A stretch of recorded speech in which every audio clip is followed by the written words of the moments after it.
பொல்லாப்பு உனக்கு நேரிடாது, வாதை உன் கூடாரத்தை அணுகாது.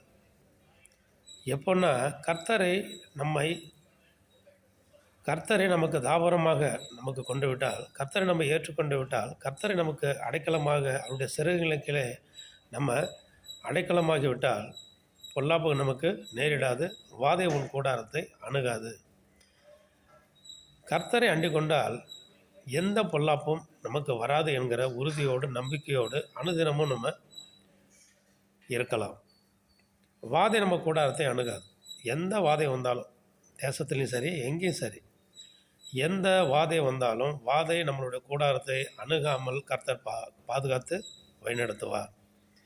ஆகையால் இன்றைக்கி இந்த வீடியோவை பார்க்கிற ஒவ்வொருவரும் கர்த்தரிடத்தில், ஆண்டவரே என்னை ரட்சியும், என்னை ஏற்றுக்கொள்ளும், உம்மிடத்திலே அடைக்கலமாய் நான் வந்திருக்கிறேன், வாதை எந்தன் கூடாரத்தை அணுகாமலும் பொல்லாப்பு எனக்கு நேரிடாமலும் என்னை காத்துக்கொள்ளுங்கள் என்று இயேசு கிறிஸ்துவை நோக்கி கேளுங்கள், ஜெபியுங்கள், விண்ணப்பம் பண்ணுங்கள். அவர் கட்டாயம் நன்மை செய்வார்.